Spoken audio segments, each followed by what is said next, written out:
여러분 안녕하세요. 반갑습니다. 오늘은 호흡기 13번째 시간이고요. 과민성 폐장염과 호산구 폐렴 단원입니다. 이번 단원은 에오즈노필들이 오르는 질환들을 다룰 겁니다. 책에는 과민성 폐장염, 호산구 폐렴, 폐흡충증, ABPA 이렇게 네 단원이 있는데요. 앞에 두 가지는 전 시간에 배운 ILD의 연장선이라고 보시면 되고 일종의 에오즈노필이 증가하는 ILD다 이렇게 보시면 뭐 크게 틀리지는 않고요. 폐흡충증은 기생충 감염으로 인해서 에오즈노필이 상승하는 거고 ABP에는 진균에 대한 하이퍼센시티비티로 에오즈노필 상승 이렇게 생각하시면 됩니다. 네, 폐흡충증은 어차피 감염해서 나중에 할 거니까요. 오늘은 빼고 나머지 세 가지를 다루도록 할게요. 그럼 첫 번째, 과민성 폐장염부터 들어가도록 하죠. 책에는 맨 처음에 과민성이라는 단어에 현혹되지 말자 이렇게 적어놨네요. 무슨 말이냐면 우리가 과민성이라는 단어를 접하면은 알레르기 질환, 천식 이런 거를 떠올리기가 쉬워요. 그래서 도대체 천식이랑 과민성 폐장염이 무슨 차이지? 하고 대충 공부하면 그걸 좀 헷갈릴 수가 있다는 거죠. 근데 천식이나 알레르기의 과민성은 주로 타입 1 hypersensitivity, 그러니까 맛셀에 의한 immediate type hypersensitivity를 얘기를 하는 거고요.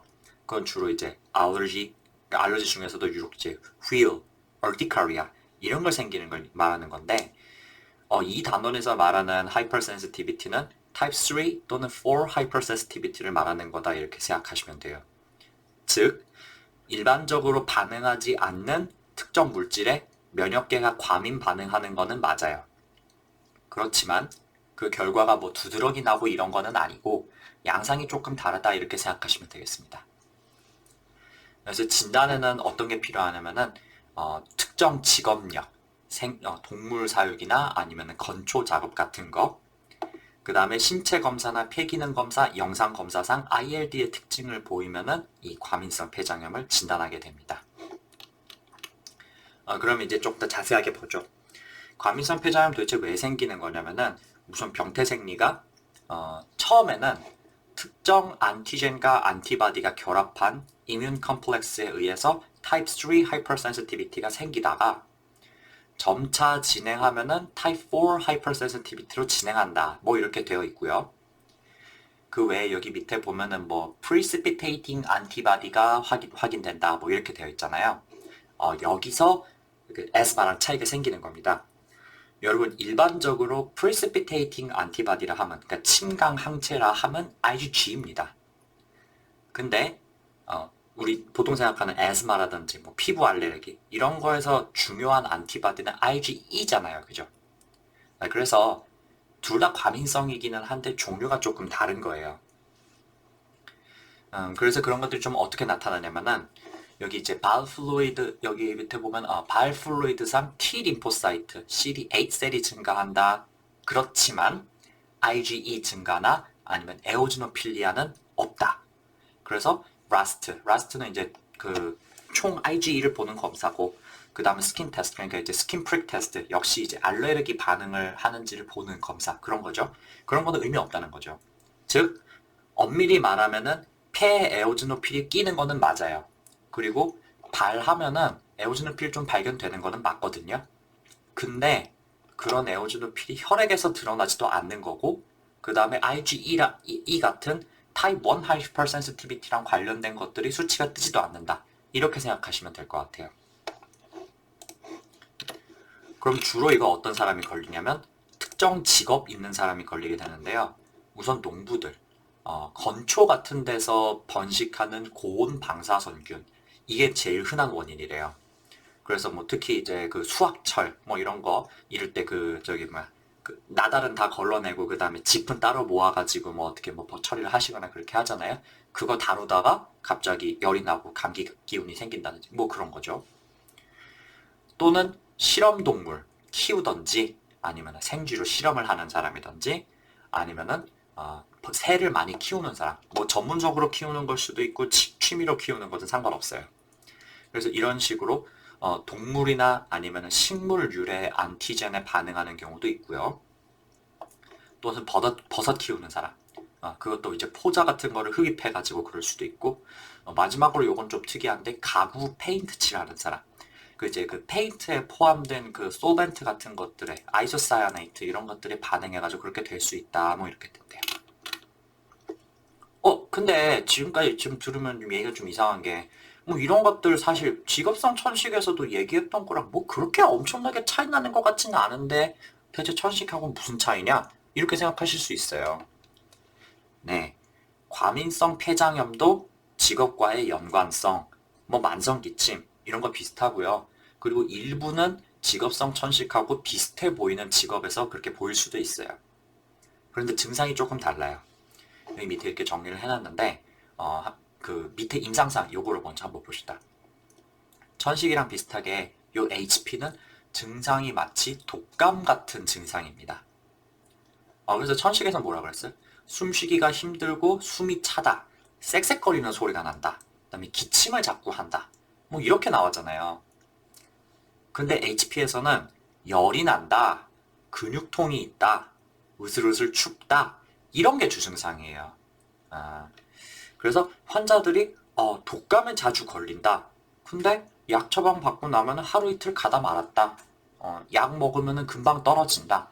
뭐 이런 식으로 얘기한다는 거죠. 그래서 히스토리를 보면은 감기라든지 아니면 급성 기관지염이라든지 이런 걸로 자주 치료받았던 히스토리가 있습니다. 근데 어쨌든 간에 이것도 특정 직업성 항원을 통해서 그렇게 반응이 생기는 거는 비슷하기 때문에 처음에는 주말에는 괜찮다가 직장만 가면은 그렇게 증상이 생겨요.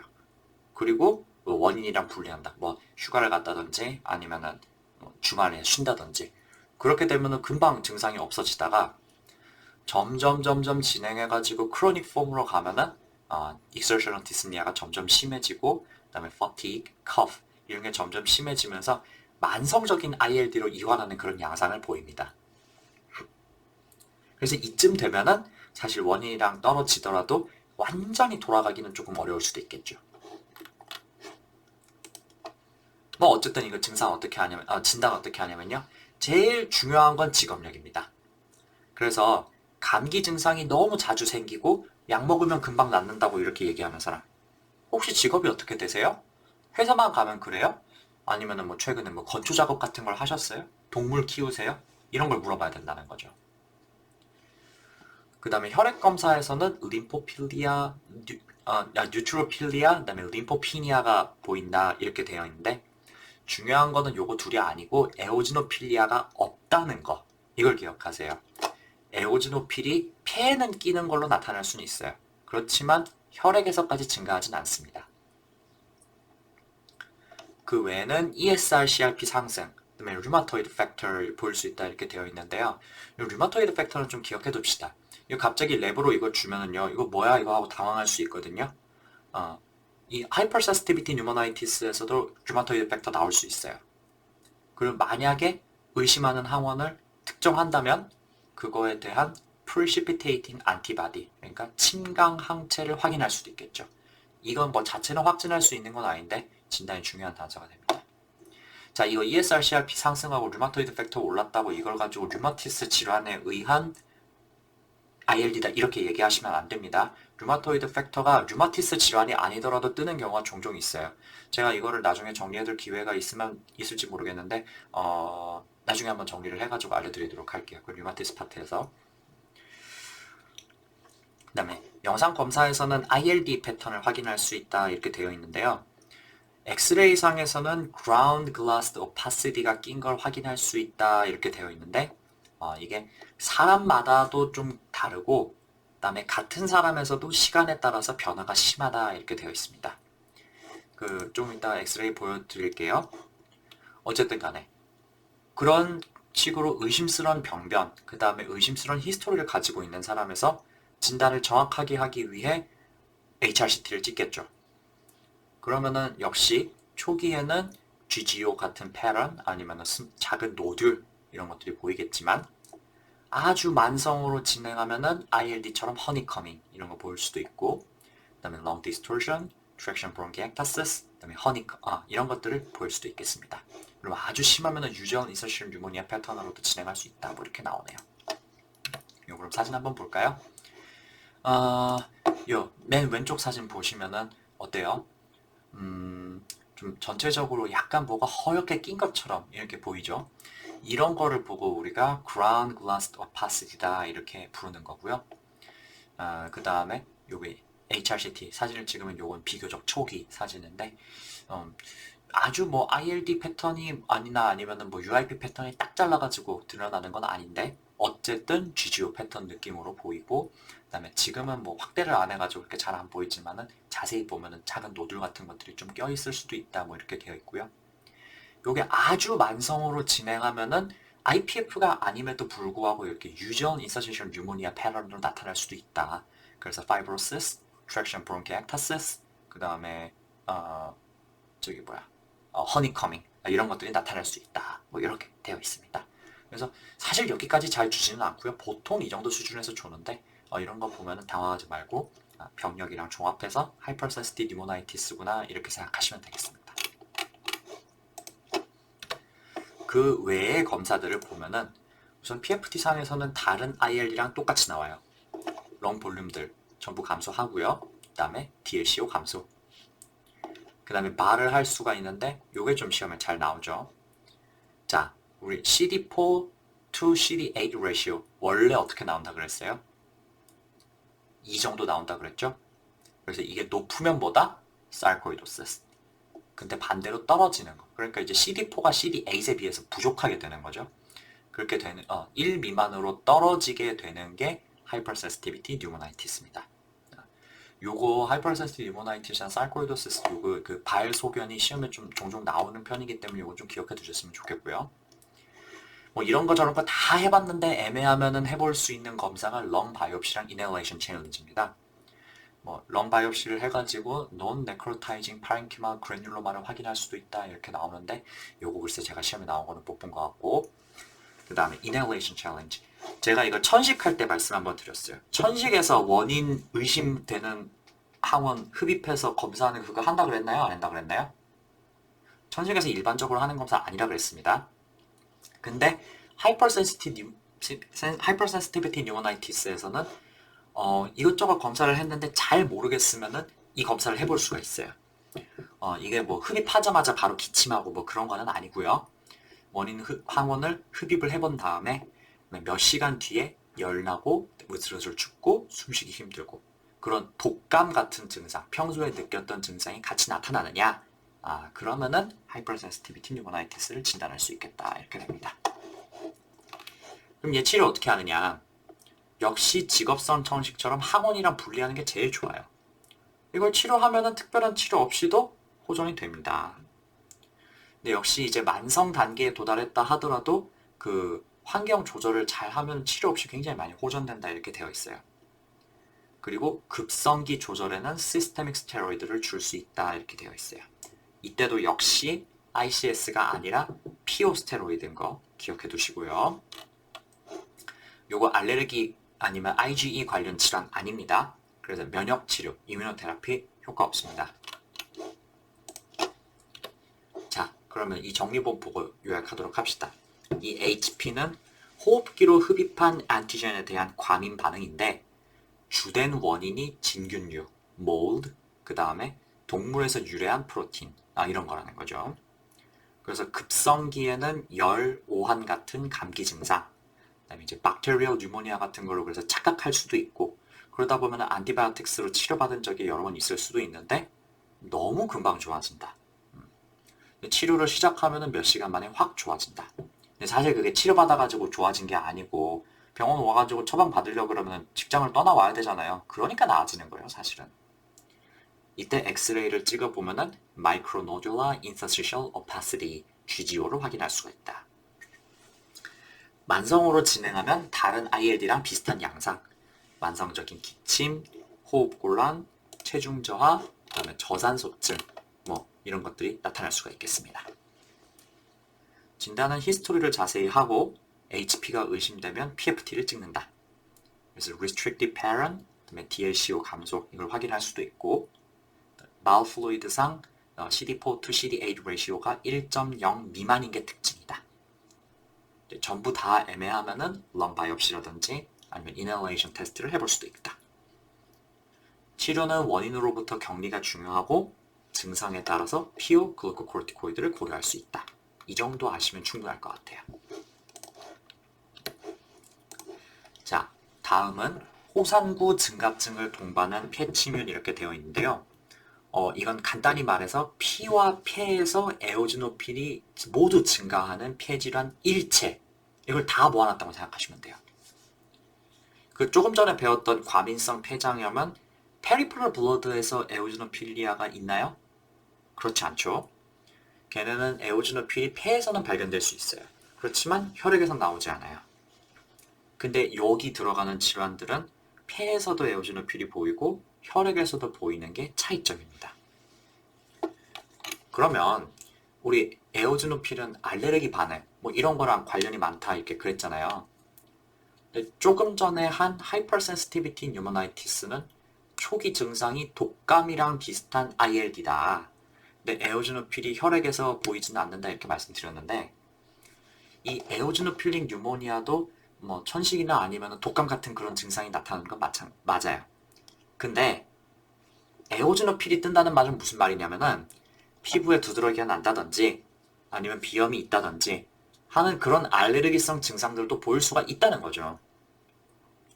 그런 점은 천식하고 비슷하지만 천식은 에오지노필리아 뚜렷하게 보이나요? 꼭 그런 건 아니에요. 그리고 엑스레이에서 인필트레이션 있나요? 천식은 특징이 김치라네. 기침을 계속 하는데도 불구하고 폐 사진은 깨끗한 게 특징이거든요. 근데 요 에오지노필링 뉴모니아 비슷한 요 친구들은 퍼머너리 테스트 엑스레이상 인필트레이션이 있는 거. 그게 특징입니다. 그래서 그런 게 천식이랑은 좀 구별이 되는 특징이니까 좀 기억해 두셨으면 좋겠어요. 자, 지금 조금 헷갈리시죠? 제가 조금 이따 정리해 드릴 테니까 그때 보시면 어렵지 않을 겁니다. 지금 일단 그냥 들으세요. 여기 속하는 질환들이 이렇게 다양한데요. 원인을 알 수 있는 것도 있고 없는 것도 있습니다. 그리고 얘네들 사이에 그 클리니컬 매니페스테이션도 조금씩 달라요. 시험에 잘 나오는 것들만 몇 가지 집어 드릴 테니까 이제 한번 볼게요.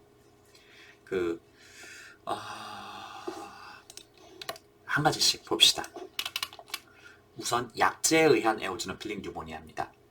굉장히 여러 가지 종류가 있는데요. 여기 뭐 sulfonamide, 페니실린 뭐 이런 거는 과민 반응 생기는 걸로 원래 유명하죠. 여기 뭐 하이드로알러진 이런 것도 그렇고요. 여기서 제가 말씀드리고 싶은 거는 우리나라에서는 잘 쓰지 않지만 USMLE에 잘 나오는 요 나이트로피란토인이라는 약입니다.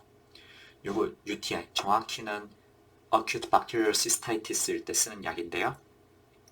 우리나라는 그때 보통 시프로플록사신 3일 처방 많이 내는 것 같은데 미국에서는 뭐 항생제 저항성 문제를 고려해서 그런지 이 나이트로피란토인 5일 처방을 많이 내는 것 같더라고요. 어쨌든 요 약이 에오지노필릭 뉴모니아를 일으키는 원인 중 하나로 제시되고 있어요. 그래서 한번 볼게요. 그 증상 자체는요, 하이퍼센시티비티 뉴모나이티스랑 비슷해요. 약 쓰고 나서 그러니까 노출이 있다는 거죠. 그래서 한 3에서 9일 정도 뒤에 shortness of breath, SOB, 그다음에 fever, cough 이런 것 같은 감기 같은 독감 같은 증상이 생깁니다. 그리고 이거는 약제 알러지 반응 뭐 그런 쪽이거든요. 그래가지고 피부에 두드러기 같은 것도 나고요. 그 다음에 호흡음을 들으면은 양쪽에서 수포음을 들을 수 있다. 그러니까 이게 ILD 계통에 들어간다고 하는 그런 얘기인 거죠. 엑스레이도 결과가 비슷해가지고 Reticular Opacity, GGO 이런 거를 확인할 수가 있고요. 뭐 여기서는 랩이 조금 이제 그래서 Hypersensitivity Pneumonitis랑 좀 다르죠. 아까 그거에서는 에오지노필리아가 없다, 페리퍼럴 블러드에서 없다 이렇게 얘기했는데 요 나이트로피란토인에 의한 렁 인저리는 에오지노필링 뉴모니아 계통에랑 조금 더 친한 친구니까 그래서 요거는 혈액 검사하면 호상구로 확인을 할 수가 있겠습니다. 요거는 치료는 약제 중단하는 게 기본이에요. 중단하면 금방 좋아집니다. 그래서 이거 CK 보시는 분들은 이런 것들이 종종 나오니까 이거 기억해 두셨으면 좋겠고요. 사실 국시에서는 이것까지 기억하실 필요는 없어요. 자, 그러면은 이제 후상구성 폐렴인데 이거 진짜 시험에 가끔 나오거든요. 그래서 사실 문제 나와도 알아보기가 쉽지가 않아요. 그래서 시험에 나오면은 그냥 사실 주면은 이거 못 알아보기 때문에 에오지노필에 관련된 뭔가를 하나씩은 줘요. 혈액이 됐든 아니면은 마을에서 에오지노필 상승한 거 주면 아주 쉽고요. 보통은 그렇게 국시에서는 에오지노필을 주는데 CK에서는 가끔씩 에오지노필 얘기만 쏙 빼고 주는 경우가 있어요. 그럼 사실 알아보기 굉장히 어렵죠. 그럼 어떻게 풀어야 되냐? 히스토리를 자세하게 하는 수밖에 없어요. 자, 급성 호산구성 폐렴의 증상을 보면요. 열이 나고 갑자기 숨쉬기가 힘들고 그 다음에 엑스레이를 찍으면은 인필트레이트를 보고 이거 어때요? 에이티피컬 뉴모니아랑 좀 비슷하지 않아요? 거기다 보통 젊은 남자들이 걸리거든요. 그래서 보통 사실 이런 증상 보이면요. 감기라든지 아니면 브론카이티스 아니면 에이티피컬 뉴모니아 이런 걸로 진단하게 돼요. 그래서 대증 치료나 아니면 항생제 치료를 받게 된다는 거죠. 근데 며칠 있다가 전혀 나아지지 않았다면서 다시 오는데 엑스레이 찍어보면 역시 그대로고요. 이런 걸 보고 혹시 에이티피컬 뉴모니아한테 항생제 저항성이 있어서 그렇게 됐을까? 물론 그렇게 생각할 수도 있지만 이제 이런 사람에서 에오지노필린 뉴모니아도 생각해봐야 된다는 거죠. 특히 어떤 사람이냐? 담배 피는 사람 아니면 최근에 실내 보수를 했다든지 뭐 이런 경우에 그렇다는 겁니다. 그래서 이렇게 히스토리를 보고 에오지노필린 뉴모니아의 가능성을 의심해 보는 거 이게 진단에서 제일 중요합니다. 그러면 CBC를 해가지고 에오지노필 상승을 확인을 하고 그다음에 여기 올라와 있으면은 이제 발에 에오지노필이 올라와 있는 거를 마지막으로 확인해가지고 그래서 거기서도 뜨면은 에오지노필린 뉴모니아로 확인이 되는 거고 그다음에 코르티코스테로이드에 굉장히 잘 반응하기 때문에 시스테믹 스테로이드 치료를 하면 되는 거죠. 치료는 스테로이드로 하는데요. 만약에 이 상태에서 적절하게 진단이 안 돼가지고 오래 간다. 그러면은 마찬가지로 열, 오한, 야간 발한, 기침 뭐 이런 게 오래 가는데요. 뭐 이때쯤 되면은 열이 오래 가니 죄송합니다. 만성 염증 상태가 지속되니까 이제 식욕 부진, 체중 감소 이런 게 동반되게 되겠죠. 아마 엑스레이에서도 지속적인 병변이 좀 더 뚜렷하게 보일 거고요. 어쨌든 진단은 혈액 검사랑 그다음에 발에서 에오지노필을 확인하는 방법이 좋겠고요. 역시 치료는 코르티코스테로이드입니다. 그래서 이걸 보시면은 이게 에오지노필린 뉴모니아의 엑스레이랑 CT 사진인데요. 왼쪽 거 보시면은 초기에 기침, 그 다음에 체중 감소, 로우 그레이드 피버 이런 걸로 온 사람인데 양쪽에 그 뭔가 에어 오파시티 이런 것들이 보이죠. 뭐 요거는 사실 이걸 보고 에이티피컬 뉴모니아라고 생각하기는 쉽지 않은데 만약에 이런 식이 아니고 조금 더 GGO 패턴으로 깔린 식으로 그렇게 나왔다면은 그런 거는 에티피컬 뉴모니아로 생각할 수도 있겠죠. 충분히 젊은 사람이 열나고 그런 기침하고 그렇게 하니까. 근데 뭐 보통은 이제 그래서 항생제를 먹다가 치료가 잘 안 돼가지고 다시 팔로우를 하다는데 여전히 이제 증상이 이렇게 되는 거고. 그다음에 CT에서도 보면은 비슷한 위치에 이렇게 인필트레이트 된 거를 확인할 수가 있겠습니다. 그래서 이런 사람 만약에 CBC를 하면 에오지노필리아 뜬 걸 확인을 할 수가 있겠죠. 아마 경험적으로 그러면은 시스테믹 로우 스테로이드를 쓸 텐데 전과 달리 굉장히 깨끗해진 거를 확인할 수가 있겠습니다. 요것도 비슷한 거고요. 이쪽에 보시면은 fever, productive cough, shortness of breath for past 2 weeks 이렇게 나오는데 어때요? 요것도 이렇게 보면 이렇게 쫙 뭐가 깔렸는데 어때요? 이거야말로 정말 엑스레이 이런 식으로 나오면은 먼저 에티피컬 뉴모니아냐 이런 것부터 생각을 하게 되겠죠. 그래서 이 사람은 어때? unresponsive to antibiotic treatment 이렇게 되어 있죠. 그래서 뭐 이게 젊은 남자고 그 다음에 스모커다. 그래서 이거 혹시 에오지노필린 뉴모니아인가 생각을 해볼 수가 있겠고 그 다음에 스테로이드 치료하니까 금방 엑스레이는 좋아지는 그런 양상을 보이는 거를 확인할 수가 있겠습니다. 그래서 이런 걸 보고 에오지노필린 뉴모니아를 생각하시면 되겠고요. 자, 그 다음은 찰크-스트라우스 신드롬인데 이거 뭐 류마티스에서 혈관염 파트 할 때 한 번 더 다루긴 하겠지만 이게 워낙에 호흡기 증상으로 문제를 내는 경우가 많아서 간단하게만 한번 봅시다. 정확한 병명은 호산구 증가증과 다발 혈관염을 동반하는 유가종증, eosinophilic granulomatosis with polyangiitis, EGPA 이렇게 되어 있습니다. 이 질환은 상기도, 하기도를 모두 침범하는 병인데 호흡기 증상은 천식, 알레르기성 비염, 부비동염 이런 같은 이제 만성 호흡기의 알레르기성 염 또는 염증성 질환 이런 거랑 비슷합니다. 사실 이렇게 천식이라든지 비염, 부비동염 이런 거 있는 거는 Wegener's disease, 그러니까 GPA랑도 좀 비슷하거든요. 근데 이 GPA는 장기 침범의 양상이 GPA랑 조금 달라요. 한번 봅시다. 우선은 피부에 뭐가 생기냐면요. 에리스마 노두슴 같은 빨갛고 그다음에 누르면 아픈 병변 이런 게 생기는데 요거 시험에 좀 잘 나와요. 기억해 두시고 그 다음에 말초신경에서 이제 모노뉴라이티스 멀티플렉스 이거가 조금 특징적인데 요 모노뉴라이티스 멀티플렉스가 무슨 병인지 EGPA 얘기를 하면은 모노뉴라이티스 멀티플렉스가 특징이다 이건 알아요. 근데 그게 정작 무슨 병인지 잘 모르는 사람들 많더라고. 이게 뭐냐면은 일종의 말초신경 병증 뭐 그런 계통이라고 생각하시면 되겠는데 우리가 일반적으로 페리퍼럴 뉴로패시라 하면 손에는 장갑을 낀 것 같은 모양, 그 다음에 이제 발에는 양말을 낀 것 같은 그렇게 감각이 둔해지는 증상이 있는 게 대표적이잖아요. 근데 그런 손에 장갑 아니면 발에 양말 이건 어때요? 우리가 이름 배운 신경들 뭐 예를 들어서 라디얼 너브라든지 티비얼 너브라든지 뭐 그런 거가 지배하는 범위랑 상관이 있냐? 그렇지 않죠. 그래서 페리퍼럴 뉴로패시의 특징 중에 하나가 우리 애가 알고 있는 신경의 디스트리뷰션이랑은 상관없다 그거잖아요. 근데 이 모노뉴라이티스 멀티플렉스는 특정 신경, 그러니까 굵은 신경 다발의 염증이 생기는 거예요. 그래서 예를 들어서 라디얼 너브에 염증이 생겼다. 그럼 뭐 손등 부분의 감각이 떨어진다. 그다음에 손목의 익스텐션이 제대로 안 된다. 이런 라디얼 너브 팔시의 증상이 나타나는 거죠. 근데 그런 라디얼 너브 팔시 같은 그런 게 몸 여러 군데에 동시다발적으로 나타나는 거예요. 그래서 뭐 라디얼 너브 팔시랑 그다음에 뭐 티비얼 너브 팔시의 증상을 같이 보인다든지 뭐 그러면은 각각이 뭐 눌려가지고 증상을 나타내고 그럴 수도 있겠지만 이게 그런 거를 보고 우리가 모노뉴라이티스 멀티플렉스에 의해서 생길 수도 있다는 거를 반드시 생각을 해봐야 된다는 거죠. 이게 척스트라우스 신드롬의 아주 특징적인 증상으로 제시되는 경우가 많아서요. 이거 좀 기억해 두셨으면 좋을 것 같아요. 이게 뭐 예후가 별로 좋은 병은 아닌데요. 결국은 심부전, 그러니까 heart failure, cardiomyopathy 이런 걸 일으켜가지고 사망하게 됩니다. 이 CSS의 특징은 역시 조직에서든 혈액에서든 에오지노필이 증가한다는 거. 그 다음에 IgE도 증가하고요. 일종의 알레르기성 질환 그런 걸 보이니까. 그리고 제일 중요한 특징이 이 P안카가 상승한다는 거죠.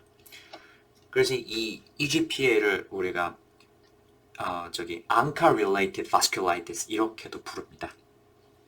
근데 이 EGPA 또는 CSS 이게 에오지노필릭 뉴모니아 계통에서는 상당히 시험에 잘 나오니까 이 특징들을 좀 기억해 두시는 게 좋을 것 같아요. 마지막으로 과다호상구 증후군 이렇게 있는데 이거는 제가 사실 시험에 나오는 거 본 적은 없는 것 같아요. 기출문제 보면 하나 있는데 제가 최근에 본 적은 없는 것 같습니다. 간단하게만 봅시다.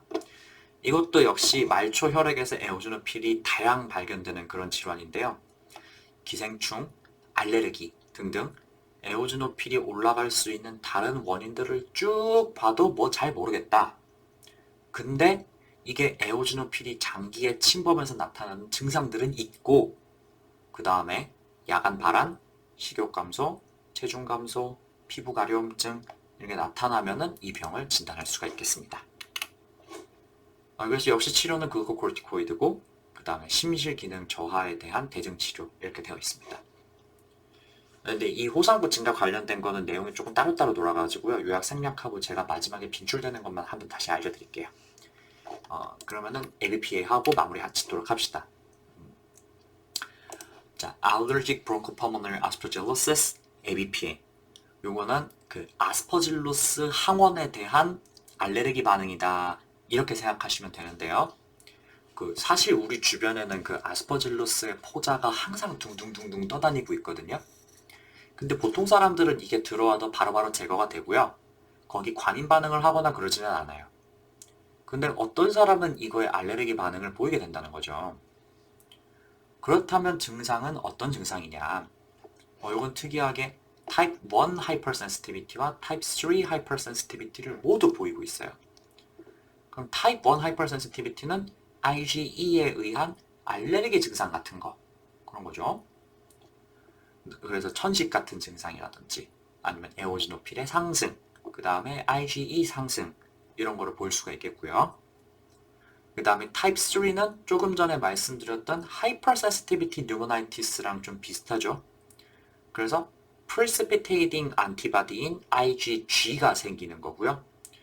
요때는 폐 침윤이라든지 그런 뭐 열나면서 독감 같은 증상 그런 것들을 보이게 되겠습니다.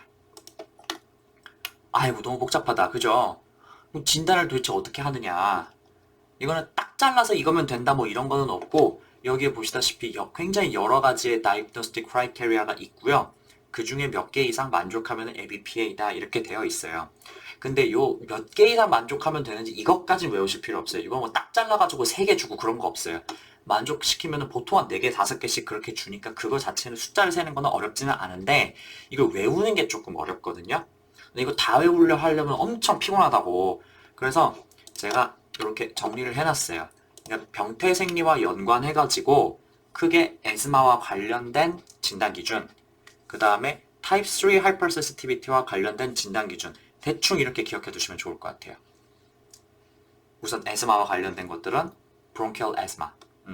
이제 원래 에스마가 있었을 수도 있고 아니면은 ABPA가 생기면서 에스마 같은 증상이 새로 생겼을 수도 있어요.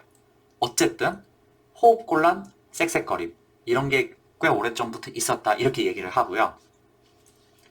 그 다음에 타입 1 cutaneous hypersensitivity 그러니까 피부 따끔 스킨 프릭 테스트 요거를 했을 때 아스퍼질러스 하원의 알레르기 같은 반응을 보인다는 겁니다.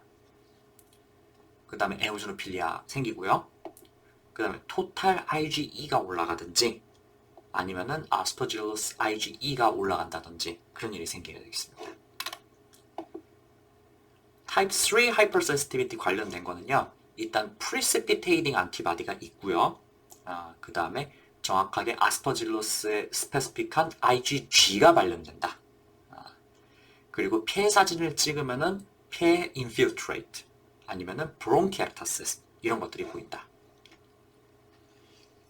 요거를 조금 복잡하게 느껴지실 수가 있는데 이 진단 기준을 이렇게 분류해서 기억하시면은 괜찮을 거예요. 이거 뭐 문제 보면 아스퍼질러스 얘기가 거의 반드시 나오고 그렇게 되면 엔간하면 ABPA를 찍으면 되기 때문에 별로 어렵지는 않아요.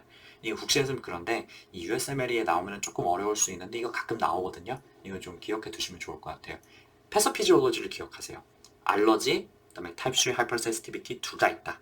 이렇게 기억하시고 이게 보시면은 ABPA의 엑스레이 그 다음에 CT 사진인데요.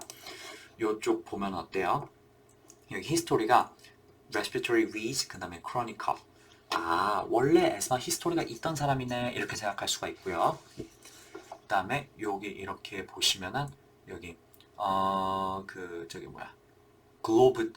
글로브 같은 그런 모양의 오파시티가 이렇게 생긴다 이렇게 되어 있는데 요거는 사실 스푸툼의 스푸트밍이 꽉 껴가지고 뭐 거기 브론키엑타시스를 보인다 뭐 이렇게 돼 있는데 어쨌든 이런 식으로 pulmonary infiltrate 같은 것들이 나타날 수 있다는 겁니다. 아스퍼질러스에서. 그 다음에 여기 보시면은 브론키엑타시스 같은 모양들이 이게 몇 개 보이죠? 그래서 이런 브론키엑타시스. 그다음에 여기 노랗게 된 거는 뭐가 꽉 낀 거 그렇게 나오고 있는데 요런 것들을 보시면은 브론키엑타시스와 브론키엑타시스, 그 다음에 이제 뮤커스 플럭, 그 다음에 lung infiltrate 이런 게 ABPA의 엑스레이 특징이다 이렇게 되는 거죠. 이런 거는 에스마에서는 보이지 않습니다. 그런데 ABPA이기 때문에 그런 에스마의 특징과 그 다음에 타입 3 하이퍼센시티비티에 의한 브론키엑타시스, lung infiltrate를 같이 보이고 있다는 거죠. 근데 이런 사람에서 아스퍼질러스 검사할 거고 그 다음에 IgE 같은 거 그런 거 검사도 하겠죠. 그렇게 되면 ABPA를 진단할 수가 있겠습니다. 치료는 어떻게 하냐면은 역시 오랄 글루코코르티코이드가 가장 중요합니다. 그 다음에 여기 안티펑갈을 추가할 수도 있다 이렇게 나오는데 사실 인베이시브 아스퍼질로시스가 아니기 때문에 이 안티펑갈의 역할이 그렇게 크지 않아요. 그럼 ABPA의 정리를 이렇게 해놨는데요. 제가 따로 이거 읽지는 않겠고 공부할 때 이 정도 외우면 되겠다 그 정도만 생각하시면 충분해요. 자, 그런데 오늘 짧은 시간에 비슷한 것들을 여러 개 다루다 보니까 지금 좀 정신없을 것 같아요. 제가 생각해도 이 내용을 주저리주저리 다 떠들긴 조금 그래가지고 좀 축약해서 말씀을 한번 드려보려고 했는데 그러다 보니까 내용이 오히려 조금 난잡해진 것 같은 그런 느낌이 있어요. 그래서 제가 문제를 몇 개 풀어보면서 자주 나오는 것들을 핵심 간변 포인트를 이렇게 정리를 해놨습니다. 이 단원에서 굉장히 여러 가지 병들이 나왔지만은 그 중에서 요거 한 4개 정도 기억해 두시면은 시험에서 틀릴 것 같지는 않아요. 한번 볼게요. 첫 번째, 하이퍼센시티비티 뉴모나이티스는 천식, 알레르기 질환 이런 거랑은 별로 상관없어요. 물론 있을 수 있지. 헷갈리라고 주는 건데 그 자체가 얘가 원인이냐면 그건 아니란 얘기예요.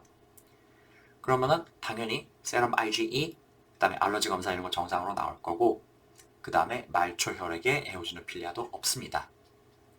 대신에 이거는 뭐 준다? 의심스러운 직업력을 준다. 버섯재배, 동물재배, 농부, 토장공 이런 거. 네, 국시든 CK든 원래 뭐 문제에서 히스토리 할 때 직업 잘 안 주잖아요. 직업을 줬다는 것 자체가 그거랑 연구해서 뭔가 문제를 냈다는 거예요. 그러니까 직업 나오면 항상 약간 이게 주의해서 보시면 돼요. 그냥 준 거 아닙니다. 증상은 어떻게 되냐면은 마치 독감처럼 열, 오한, 근육통, 기침 뭐 이런 거고요. 또 그 다음에 ILD처럼 호흡곤란, 마른 기침, 수포음 이런 것도 확인할 수가 있고 PFT에서도 restrictive 패턴으로 나옵니다. FBC 감소, DLCO 감소 뭐 이런 거죠. 추가로 전에도 독감으로 여러 번 치료받았다가 금방 회복된 적이 여러 번 있었다. 뭐 이런 얘기 나올 수가 있어요. 그 치료는 공통적으로 피오스테로이드다. 이렇게 말씀드렸죠. 두 번째, acute eosinophilic pneumonia는 이름만 봐서는 뭔가 알레르기랑 관련이 있을 것 같지만 사실 이것도 알레르기랑 큰 상관은 없어요. 그래서 마찬가지로 세럼 세럼 IgE 알러지 검사 이런 거는 정상으로 나와요.